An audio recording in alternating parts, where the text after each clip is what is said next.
Hi, welcome back. This is James again, and we will be going over part 15 of What If Deku and What If Deku was born with a hybrid quirk.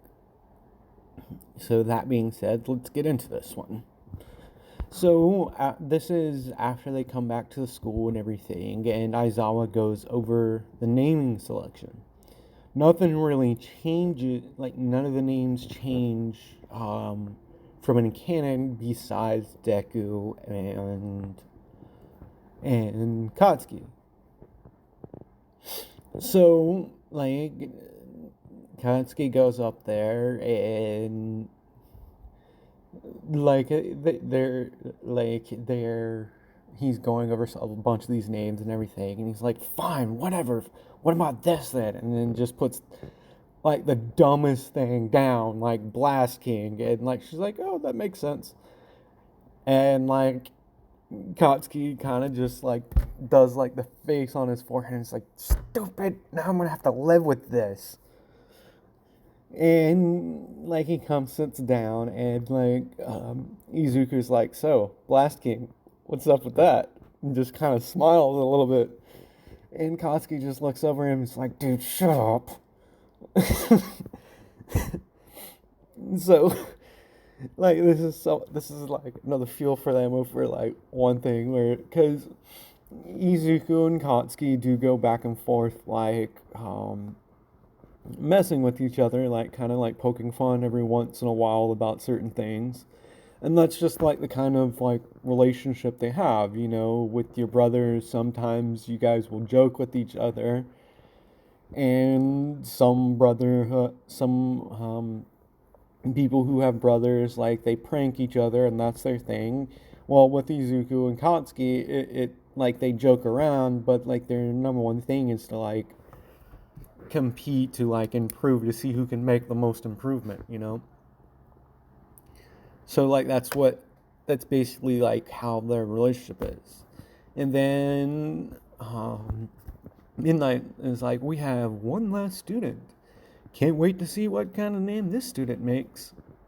And Izuku comes up to the front of the class and he's like, well, I've put in a lot of thought about this. Like how like since I read that letter, I kind of paraphrased from the sports festival.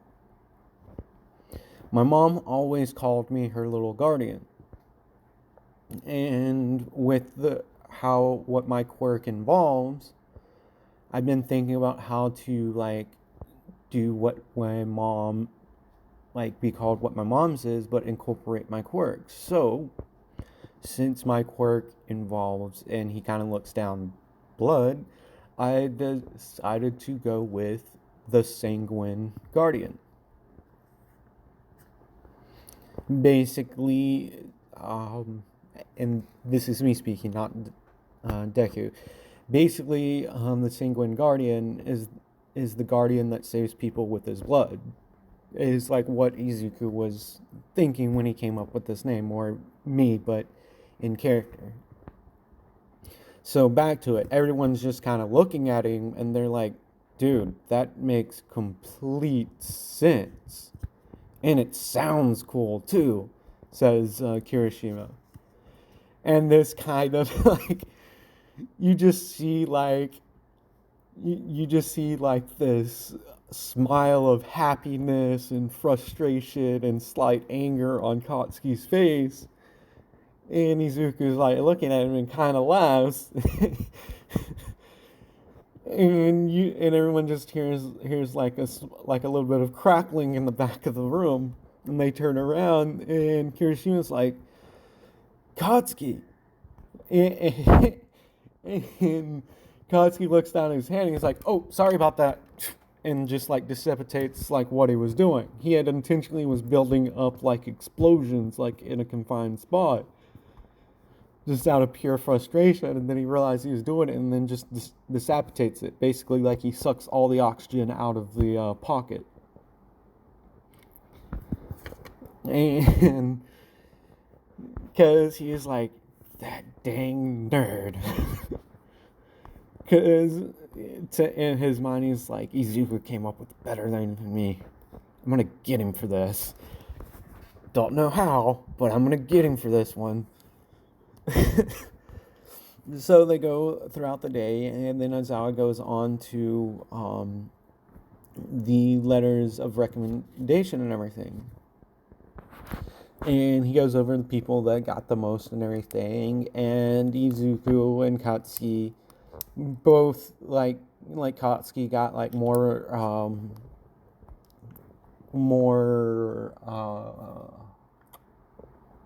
do you say that word?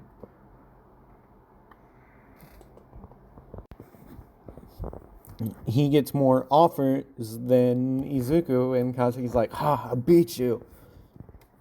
And then Izuku's like, whatever, man, like, we both know, like, we already had, like, our internships, like, already planned out. Don't act like it's a surprise. And everyone's kind of looking at these two, and they were like, oh, yeah, like, we already know who we're going to go to. We knew this before even the sports festival. This, like, we just participated just for the formalities and just to have fun. And everyone's just kind of gawking at these two like, wait, what? That was just fun for you, but you guys... And then Kirishima like kind of speaks up, and he's like, huh, I kind of thought that. And everyone's like, wait, Kirishima, like, what did you see that? And then Kirishima goes in and explains like a year he met those two a year before they got into UA, and when he was training with them, the only reason why he's so strong is because of like the training he did with those two for like 10 months straight. And when he was doing like the exercise, like when he was exercising and everything, basically doing push-ups, sit-ups, and like hardening as much as he can, and then and holding it, those two would be like going at it, sparring and everything. And he's like, yeah, like they're like, all I could remember is like barely being able to see those two when they're really going all out against each other. And everyone is just in complete shock at this, because Izuku and Katsuki haven't really been showing like their full potential. Like they've just basically when the power that they've been showing at UA is just like the new stuff that they learned how to like use their quirks and stuff, basically trying to flex on each other. So like everyone is just like, what? And then Kirishima's like, yeah, like for the people that saw what happened in the USJ, like that was kind of like about half of what I was seeing when we were training. And they're like, whoa. And then Izuku pipes up and he's like, yeah, well, like during the USJ, I actually went all out, and like that was the first time I went at 100%.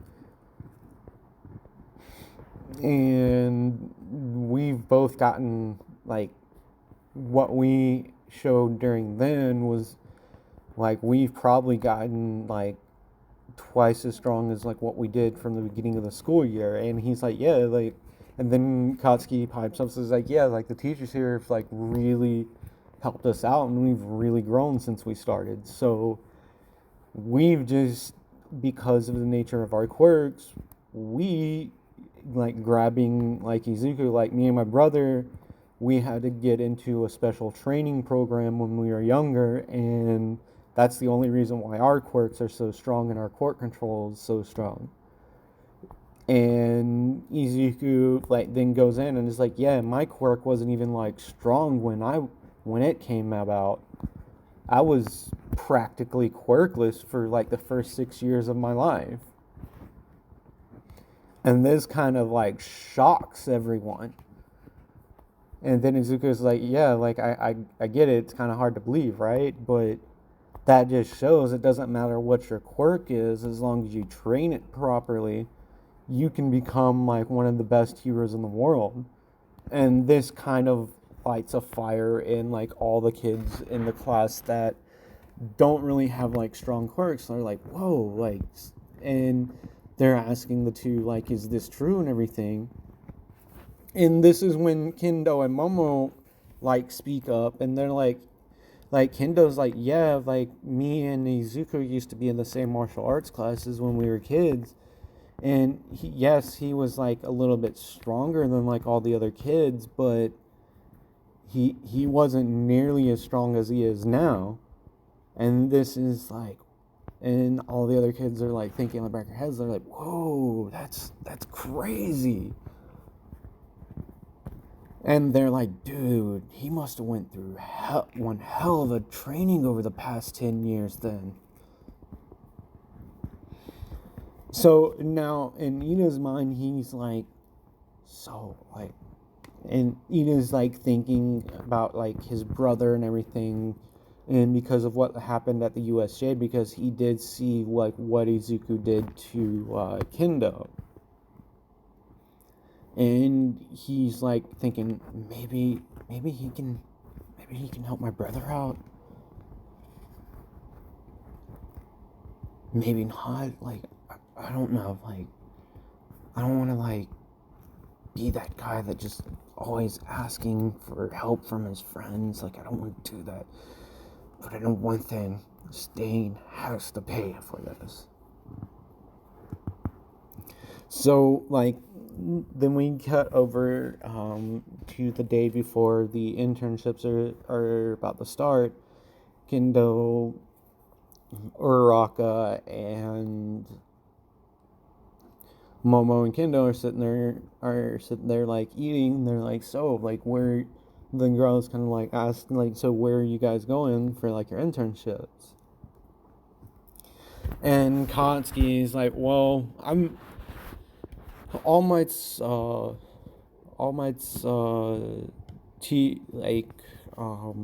sidekick actually contacted me a couple months ago.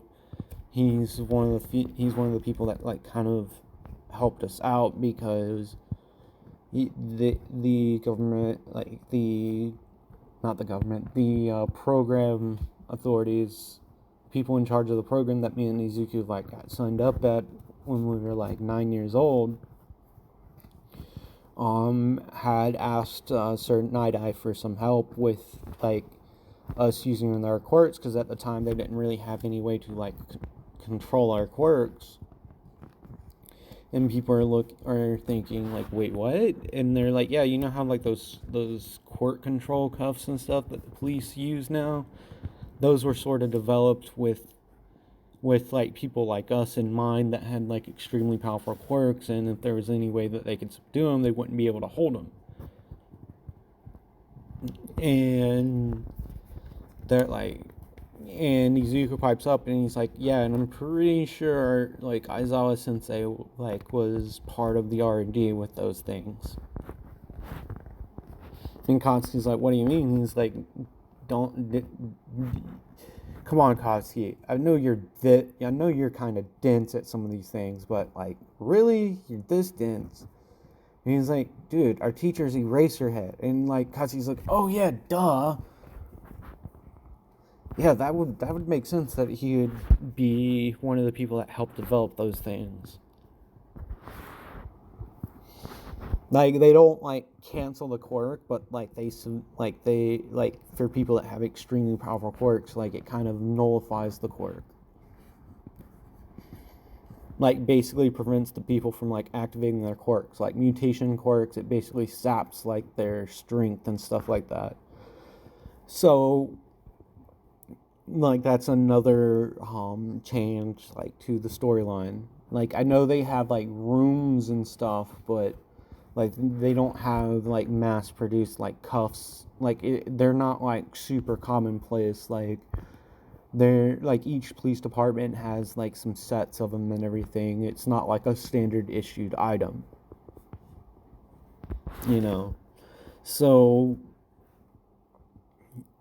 in like, but like this year, like they produced them, and they're like starting to become like more and more commonplace that almost every officer has them now, because it just takes time to like make these things. It isn't like a matter of like cost and effect. It's just like the materials that it takes to like do them they basically have to synthesize like the materials themselves.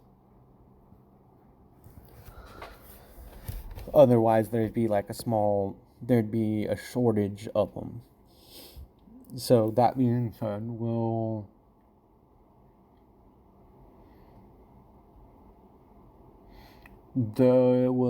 be doing this, and so they asked Izuku, so who are you going to be going up with? And he's like, well, another one of our old teachers in the program actually came and offered me, because like I guess from like what he said is you need to learn how to like be more like proactive with your decision making.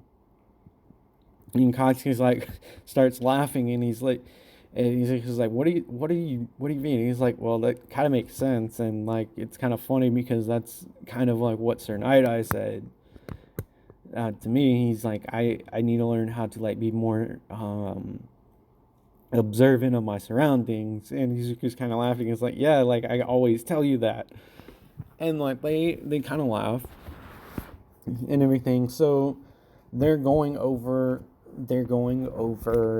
the like where they're going to be located and stuff. And Uraka says like she's going to be going to the Godhead Agency because with the treating that she did, like she feels like she needs like some combat training from like a pro and everything, and she had gotten an offer from Gunhead, so she's going to be taking it. And Kendo and Momo were like seem a little flustered because like they didn't really get too many offers.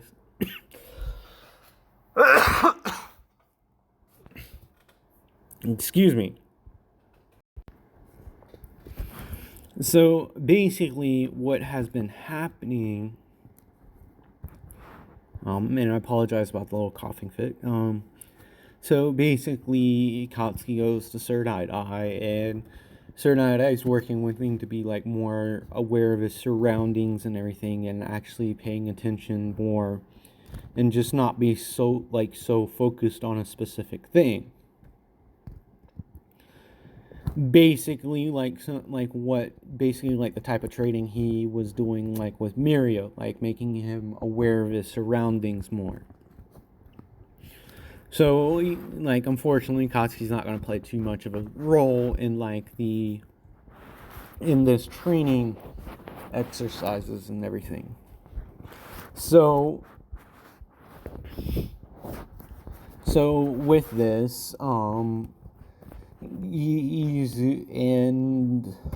Todoroki does end up going to Endeavor's agency because he did kind of like blow up on his dad and everything, but then after he sat down and thought about it, he does need better control over his fire side, and Endeavor is like the best known user of flames and like a fire quirk, so he's like begrudgingly accepts his father's offer letter. And so you get Izuku is just like all week has been like thinking something's off with Ida, and then he like confronts him about it and he blows him off. So Izuku like asking where he's going and everything, and he thought about it like day. Then he calls up Todoroki and he's like, yo, I don't know what it is, but I think Ida's going to be going after, like, I think Ida's going to be involved in something. And, like, I know your father's agency around there. Like, if you guys are ever, like, in Hoshu City, try to find Ida because I feel like he's going to do something. So that being said, with the whole Stain thing is, with what Izuku told Todoroki and him aren't necessarily friends, but Todoroki like respects Deku and knows that when he like talks to you and like directly tells you something, it probably means something, and he's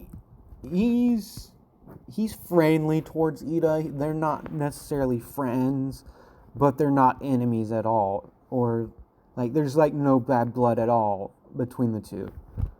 And out of his respect, he tells Izuku, is like, I'll mention it to my dad and everything. Like, I think we're actually going to be going there for like some exercises or something. So, unbeknownst to Todoroki and Izuku, Endeavor was actually contacted by the Hero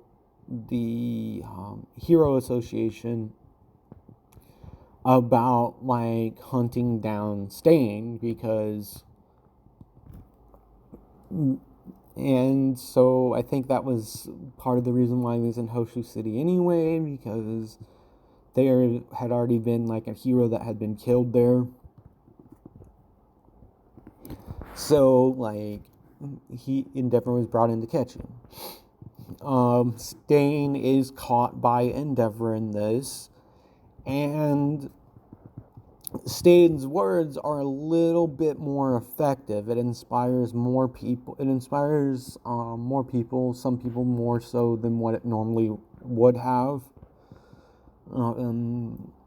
So that being said, we're going to cut over to Kotsky's like internship, and he's basically just been like, Sir Night-Eye has basically been having him train like with Mirio, like kind of sparring with him because of Mirio's quirk and everything of intangibility, and like the sort of unpredictability with his quirk and how it's going to be used and stuff. So this is making Kotsky more aware of his surroundings, and he also like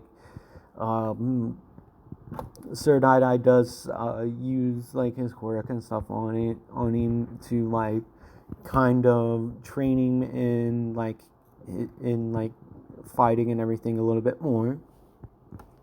So now we cut over to Izuku's internship with Gran Torino. When Izuku like comes through the front door, he's like he sees Gran Torino laying on the ground like the same ceiling and everything. He like runs up to him and like, Gran Torino, are you okay? Are you okay? And Gran Torino like splits out and he's like, oh, you seem familiar. Are you that young Kotsky kid? And Izuku's like, what? He's like, oh, this isn't blood. Oh, you're that Izuku kid. Oh, you've gotten a little bit bigger since the last time I saw you. And like Gran Torino's like going over it and everything, and he says, well, Toshinori kind of like told me that you've been having like these dreams and stuff, and you've gotten some decent control over One for All. Like you're not. It seems like you have it on right now, doesn't it? And Gran Torino doesn't really test out this kid because like he knows like what capabilities he has, and it seems like he is being trained. The only reason why Gran Torino like wanted him to come to his hero agency was because Toshinori asked him, because of what Izuku told him about like this woman that kind of looks like his mother, but it like kind of like smells like his mother, but like different and everything. And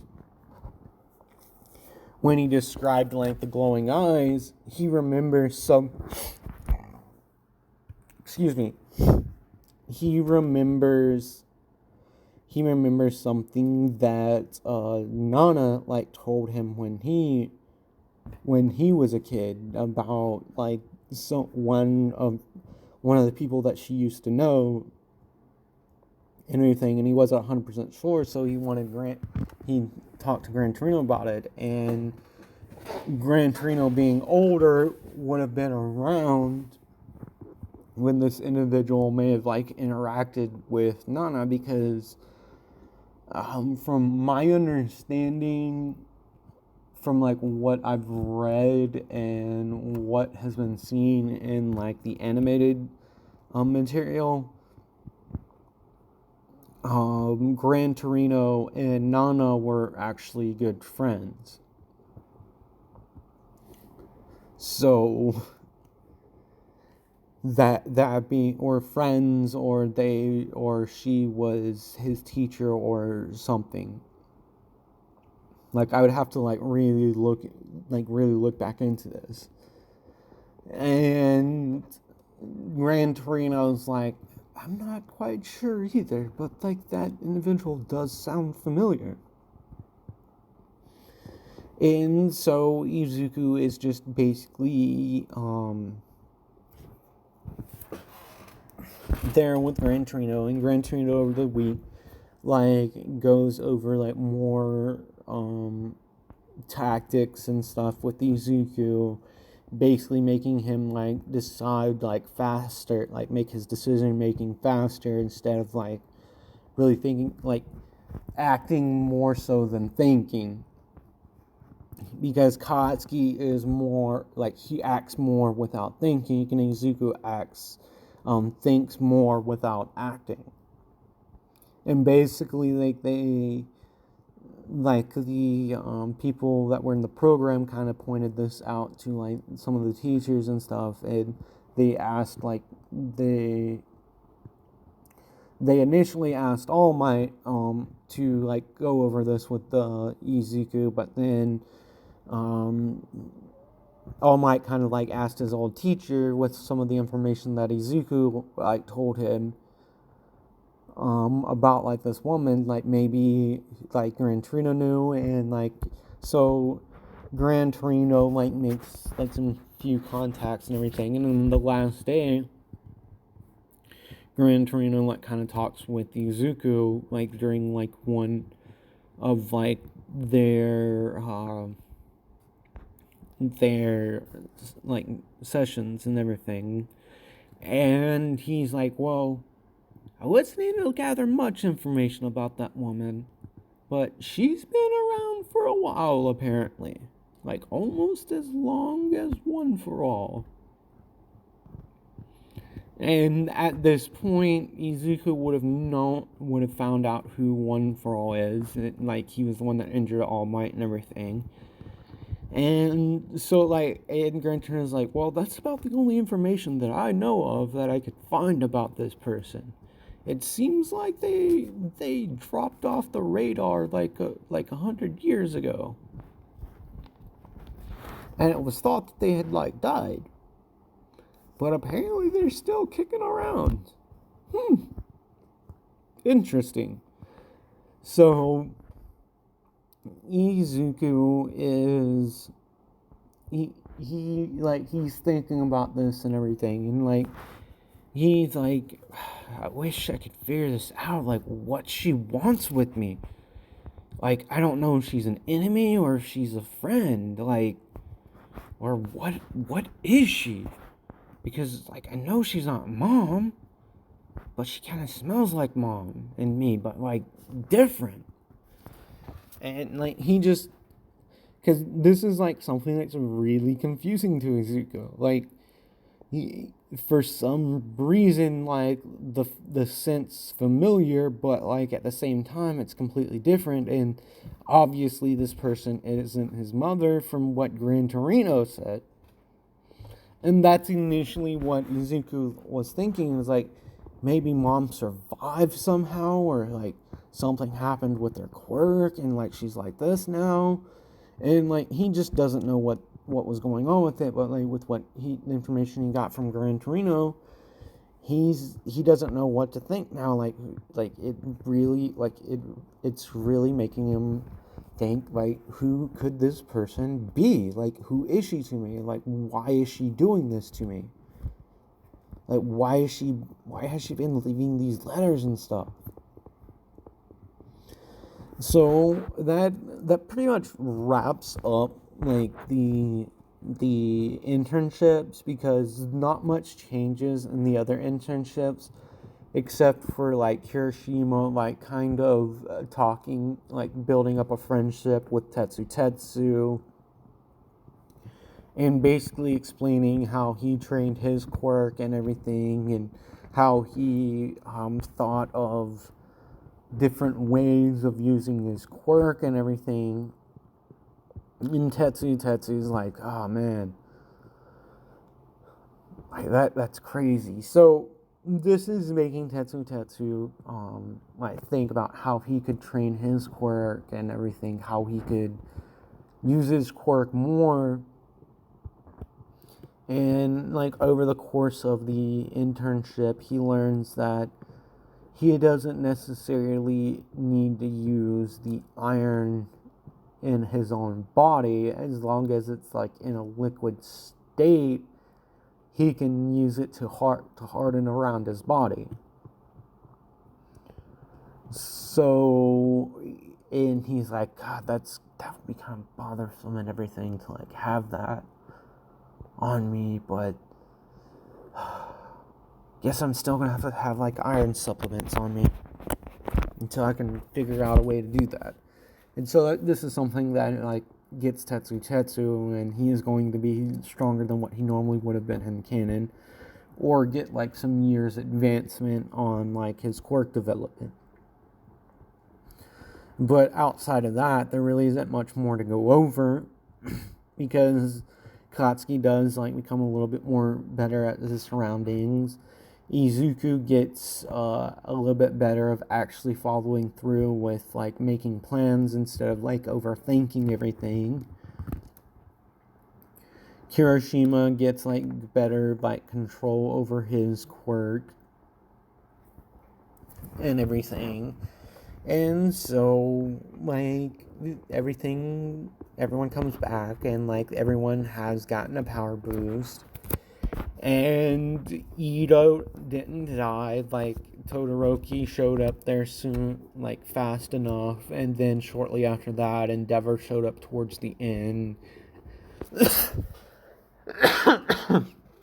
and was able to save the two. So, like the hero killer was caught, but because of him actually killing the hero that was there, like the other pro that was there, I forget his name.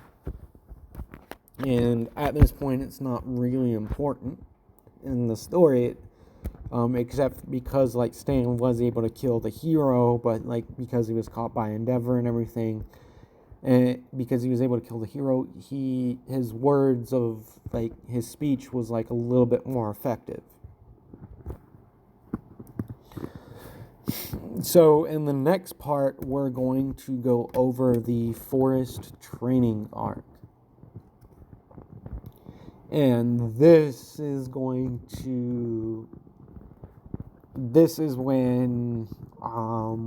where I'm going to kind of go over something a little special with Izuku. So with that being said, see you guys in the next part. Like, comment, and subscribe. And again, for those of you who haven't seen the 50 subscriber yet, and those who haven't commented, please go leave a comment on there if you want to see more of that story. Because if I do get people that want to see it, I will redo that and flesh it out, basically split that up into like 2 parts, like into like 2 25 to 30 minute episodes, and really go over that.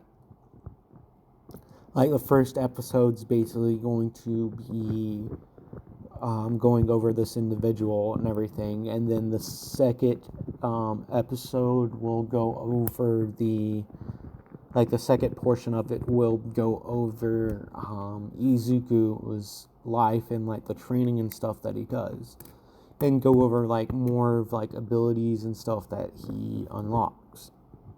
So with that being said, have a nice day and enjoy the rest of your day.